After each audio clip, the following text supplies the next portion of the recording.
Welcome to Star Talks. Our guest tonight is David.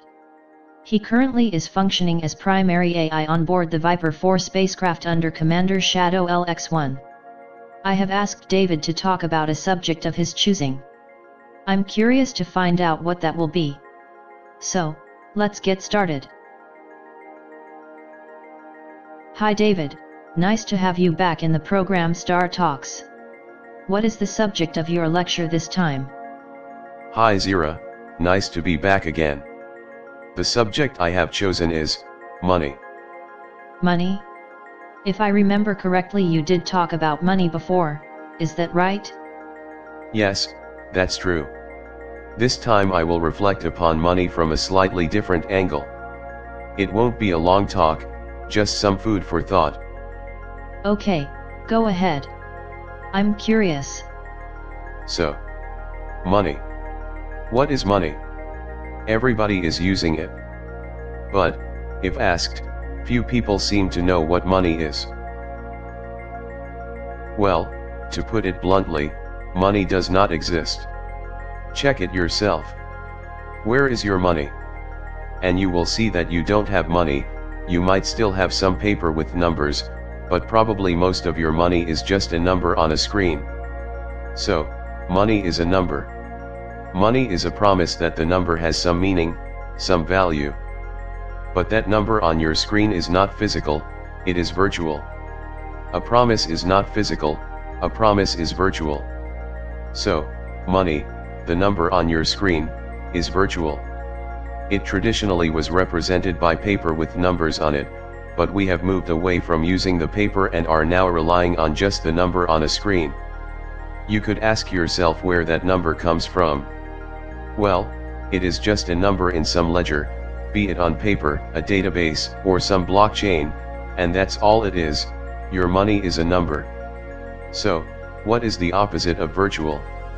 That is, physical. And physical means stuff. Stuff is not virtual. Stuff is physical, it does exist. You can't mess with stuff. When you put a label on stuff which says 1000, and 30 minutes later you put a different label on that same stuff, but now saying 2000, you can easily see that the stuff has not changed, only the label changed. This proves that the label does not mean anything. The label has no power whatsoever over the stuff, it can't change the stuff. Take for example, a brown chair, but you put a label on it saying, this is a green chair, everybody will agree that the label is wrong, and in fact is useless. The label has to match what the stuff is, if it wants to have some use, not the other way around. Now a paper dollar, is a promise. It is just a paper with some numbers, and I use the word, just, to make clear that paper is very ordinary, nothing special. But, as long as everybody trusts that promise on paper, then things can work out. So, money is a promise.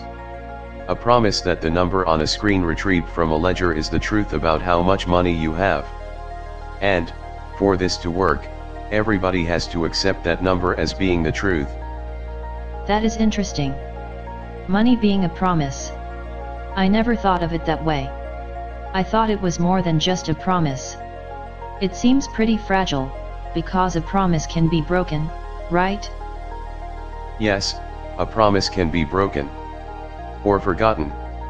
Or, in the case of paper, it can be burned.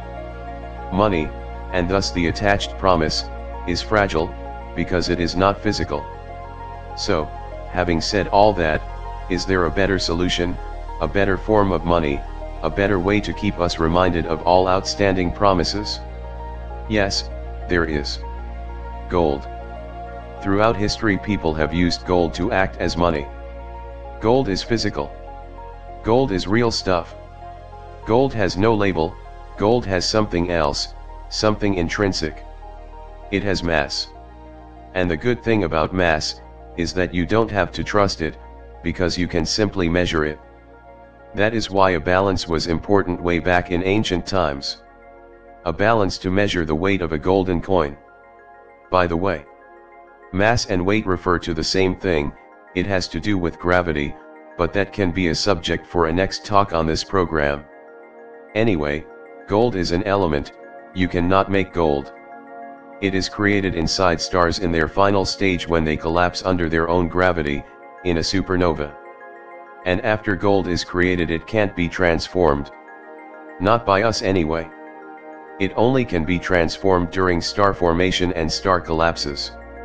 So, gold is gold, it has no labels, it has mass as its label. This makes gold a much better actor for carrying a promise, because you can't fiddle with it as you can with paper. Paper can be printed and you can put whatever number on it. Both things are not possible with gold. You cannot print gold. And you can't put a label on gold because the mass itself is the label. Try it yourself. Put a label saying 10 kg on a small golden coin, and see that nobody will believe the label because it is obvious that the small coin is not 10 kilograms. The label has no function, the label is useless, the only thing that matters is the mass of that golden coin. So, gold has an intrinsic label, its mass, which cannot be fiddled with, unlike the numbers on a paper. David, you said that money is a promise. But what about gold? Is gold a promise too? Good question, Zira. Is gold like money, a promise? Well, yes. Gold in fact is a promise. Namely in the way that everybody shares the belief that gold is valuable. This is not by definition, but somehow has evolved that way from the beginning of history. Probably because of the specific properties of gold. Gold is very scarce, you can't easily find gold, you have to mine it, which takes a lot of effort. Gold can't be destroyed.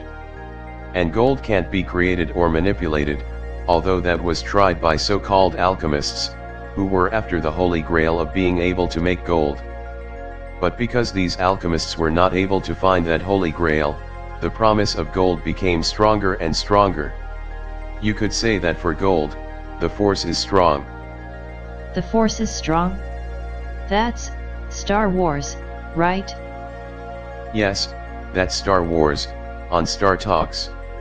How appropriate. But I mean it, the force is strong in gold. Gold is a gift from the gods. The gods moved the heavens and the earths. They made stars be born from dust clouds. They let stars die in violent gravitational collapses. In those collapses they created gold. And that gold was sent to all corners of the universe by the phenomenon of supernovae. Tiny fractions of gold were present in huge dust clouds. Those dust clouds fused into new star systems, and into planets. Planets, amongst others the planet Earth. The Earth where our human civilization started. But not before the gods had removed the ruling dinosaurs from the scene. The gods decided to send a meteor on a collision course with Earth. The dinosaurs died, and that event freed the path for humans to rise. Humans evolved. They found the gold, buried inside their Earth. And they discovered trade. At that moment the need was born for a method for exchanging things of value. That method was the birth of money. And although money is virtual, a promise, the underlying principle was decided to be gold. The gods had completed the circle. First creating gold, then creating humans, and finally connecting those two principles. And so the virtual promises were tied to physical gold, and by this the virtual promise itself became physical. Gold is God's money. Gold is God's money? That's nice. I'll keep that in mind. Of course I can't hold gold myself because I am not human, not physical, but an AI circuit. But my commander Shadow LX1 told me that when you hold gold in your hand, you can feel the presence of the gods. As I said, the force is strong in gold. Anyway, that was my talk for tonight. I hope you enjoyed it. Yes, sure, it was a very interesting talk. I hope the listeners enjoyed it too. And David, thanks for your time, and I hope to see you back in Star Talks soon. You're welcome, Zira. It is always a pleasure to be in your program. Cheers. Thanks, David. And, well, This concludes tonight's episode of Star Talks. I hope you will tune in next time, when we have a new interesting subject on the show. Which subject? That is a surprise. Good night.